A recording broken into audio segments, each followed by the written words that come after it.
ഒരിടവേളയ്ക്ക് ശേഷം ലോകരാഷ്ട്രങ്ങളുടെയും ലോകത്തിൻ്റെയും ശ്രദ്ധ ആഫ്രിക്കൻ ഭൂഖണ്ഡത്തിലേക്ക് പതിഞ്ഞിരിക്കുകയാണ്. ആഫ്രിക്കൻ ഭൂഖണ്ഡത്തിലെ ഒരു കുഞ്ഞു രാഷ്ട്രമായ ബുർക്കീന ഫാസോയെയും അവിടുത്തെ ഭരണാധികാരിയെയും ഇപ്പോൾ ലോകരാഷ്ട്രങ്ങൾ മുഴുവൻ ശ്രദ്ധിക്കുകയാണ്. ബുർക്കീന ഫാസോയുടെ സൈനിക ഭരണാധികാരിയായ ഇബ്രാഹിം ട്രോറെ ആഫ്രിക്കൻ ചെഗുവേര എന്ന് പോലും ചില പാശ്ചാത്യ മാധ്യമങ്ങൾ പോലും ഈ അവസരത്തിൽ വിശേഷിപ്പിക്കാൻ തുടങ്ങിയിട്ടുണ്ട്. അത്തരത്തിൽ വലിയ രീതിയിൽ ചെഗുവേര എന്ന വിശേഷണം പോലും നേടിയ ഈ ബുർക്കീന ഫാസോ എന്ന ആഫ്രിക്കൻ രാഷ്ട്രത്തിന്റെ നേതാവ് ഇബ്രാഹിം ട്രോറെ ആരാണ് എന്നൊരു ചോദ്യം ഇപ്പോൾ എങ്ങും ഉയരുന്നുണ്ട്. രാജ്യത്തെ ഫ്രഞ്ച് കൊളോണിയൽ കൈപ്പിടികളിൽ നിന്നും മോചിപ്പിച്ച് റഷ്യയും വെനിസ്വേലയും ക്യൂബയുമായൊക്കെ സഹകരണത്തിൽ ഏർപ്പെടുത്തുക മാത്രമല്ല ഇബ്രാഹിം ട്രോറെ ചെയ്തുകൊണ്ടിരിക്കുന്നത്.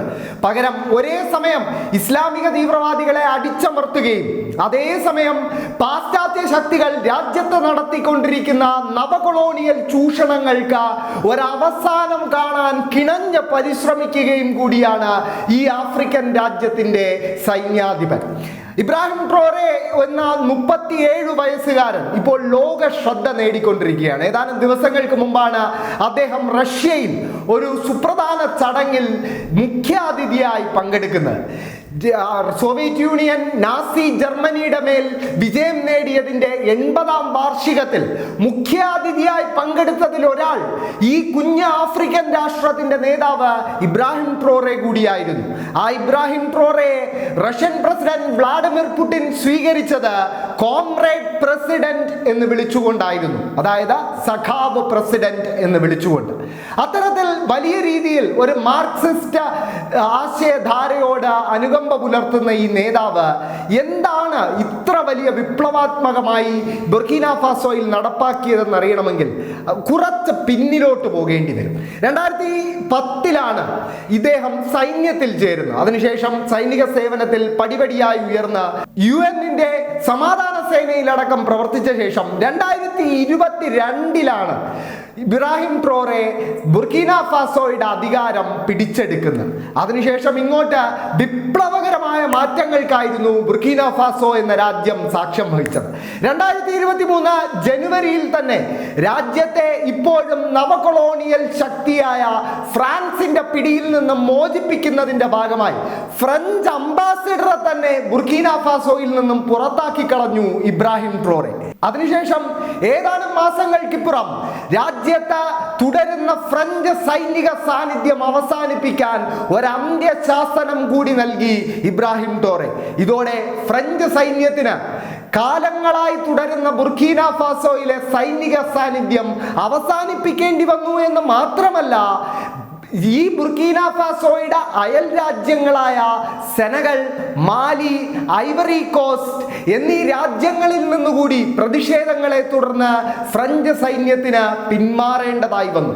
ബുർക്കീന ഫാസോ എന്ന രാജ്യം ചുറ്റും മറ്റ് രാജ്യങ്ങളാൽ ചുറ്റപ്പെട്ട് കിടക്കുന്ന, സമുദ്രാതിർത്തി പോലുമില്ലാത്ത ഒരു സ്വർണ്ണ ഖനികളാൽ സമ്പന്നമായ ഒരു രാഷ്ട്രമാണ്. പക്ഷെ അവിടുത്തെ ജനങ്ങൾ ജീവിക്കുന്ന ജീവിതം അത് ദാരിദ്ര്യരേഖയ്ക്കും താഴെയാണെന്ന് പറയേണ്ടിയിരിക്കുന്നു.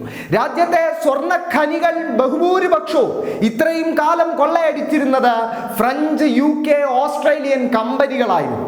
ആ കമ്പനികൾ വൻതോതിൽ അവിടെ നിന്നും സ്വർണം ഖനനം ചെയ്യുന്നു എന്ന് മാത്രമല്ല, ഒരു സ്വർണ്ണ ശുദ്ധീകരണശാല പോലും ഇത്രയും കാലത്തിനിടയ്ക്ക് ബുർക്കീന ഫാസോയിൽ അവർ സ്ഥാപിച്ചിട്ടില്ല. ഇതോടെ രാജ്യത്തെ 80% കയറ്റുമതി വരുന്ന സ്വർണത്തിന്റെ ഖനനത്തെ നിയന്ത്രിക്കാൻ ഇബ്രാഹിം ട്രോറെ തുനിഞ്ഞിറങ്ങുകയുണ്ടായി. $300 മില്യൺ മൂല്യം വരുന്ന സ്വർണം ഓരോ വർഷവും ഖനനം ചെയ്ത് വെറും $80 മില്യൺ മാത്രം ബുർക്കീന ഫാസോയ്ക്ക് നൽകിക്കൊണ്ടിരുന്ന 2 UK കമ്പനികളുടെ സ്വർണ്ണ ഖനികൾ പിടിച്ചെടുത്ത് ദേശസാൽക്കരിച്ചു കളഞ്ഞു ഈ കൊച്ചു ആഫ്രിക്കൻ രാജ്യത്തിന്റെ ഭരണാധികാരിയായ ഇബ്രാഹിം ട്രോറെ. അതോടൊപ്പം രാജ്യത്ത് ഇനി പ്രവർത്തിക്കുന്ന എല്ലാ വിദേശ സ്വർണ്ണ ഖനന കമ്പനികളും, റഷ്യൻ കമ്പനികൾ അടക്കം 15% ഷെയർ രാജ്യത്തിന് നൽകണമെന്നൊരു നയം കൂടി ഇബ്രാഹിം ട്രോറെ നടപ്പാക്കുകയുണ്ടായി. രാജ്യത്തെ പാശ്ചാത്യ രാജ്യങ്ങളിൽ നിന്നും, പ്രത്യേകിച്ച് ഫ്രാൻസിന്റെ കൈകളിൽ നിന്നും രക്ഷപ്പെടുത്തി റഷ്യയുമായും ക്യൂബയുമായും വെനിസ്വേലയുമായും ഒക്കെ അടുപ്പിക്കുന്ന തിരക്കിലാണ് ഇബ്രാഹിം ട്രോറെ.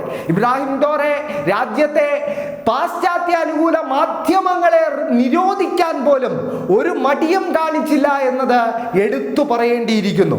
രാജ്യത്തെ സ്വർണ്ണ ഖനന മേഖലയിൽ വരുത്തിയിരിക്കുന്ന ഈ മാറ്റങ്ങൾക്ക് പുറമെ രാജ്യത്തെ ആദ്യത്തെ സർക്കാർ ഉടമസ്ഥതയിലുള്ള സ്വർണ്ണ ശുദ്ധീകരണശാലയുടെ നിർമ്മാണമടക്കം തുടങ്ങിയിരിക്കുകയാണ് ഇബ്രാഹിം ട്രോറെ. ഇബ്രാഹിം ട്രോറയുടെ ഈ നടപടികൾ പാശ്ചാത്യ രാജ്യങ്ങളെ, പ്രത്യേകിച്ച് ഫ്രാൻസിനെ വലിയ തോതിൽ പ്രകോപിപ്പിച്ചിട്ടുണ്ട്. അതിന്റെ ഭാഗമായി ഫ്രഞ്ച് പിന്തുണയോടെയും പാശ്ചാത്യ രാജ്യങ്ങളുടെ പിന്തുണയോടെയും നിരവധി അട്ടിമറി ശ്രമങ്ങൾ, വധശ്രമങ്ങൾ ഒക്കെ ഇബ്രാഹിം ട്രോറയ്ക്കും സർക്കാരിനും നേരെ ഇതിനോടകം നടന്നു കഴിഞ്ഞു. പക്ഷേ ജനങ്ങളുടെ വലിയ പിന്തുണ ഇബ്രാഹിം ട്രോറെ ഇതിനോടകം നേടിയെടുത്തു കഴിഞ്ഞു എന്നതാണ് യാഥാർത്ഥ്യം. ഇപ്പോൾ ബുർക്കിന ഫാസോയ്ക്ക് പുറത്ത് കെനിയയിലും സാംബിയയിലും അടക്കമുള്ള ആഫ്രിക്കൻ രാജ്യങ്ങളിൽ വലിയ തോതിൽ ജനകീയനായി മാറുകയാണ് ഇബ്രാഹിം ട്രോറെ.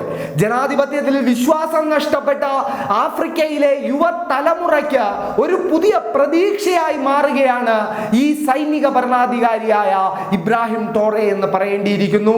എന്തായാലും ഇബ്രാഹിം ട്രോറെ എന്ന ബുർക്കിന ഫാസോയുടെ ഭരണാധികാരി ഇപ്പോൾ ചെറിയ തോതിലെങ്കിലും ആഫ്രിക്കൻ ചെഗുവേര എന്ന പഴയ തോമസ് സങ്കാര എന്ന ബുർക്കിന ഫാസോയുടെ 1980കളിലെ ഭരണാധികാരിയുടെ പേര് സ്വന്തമാക്കിയിരിക്കുകയാണ്. എന്തായാലും ഈ രാജ്യവും ഈ ഭരണാധികാരിയും ഒരു പുതിയ പാത ആഫ്രിക്കയിൽ വെട്ടിത്തെളിക്കുകയാണ് എന്ന് പറയാതിരിക്കാൻ കഴിയില്ല.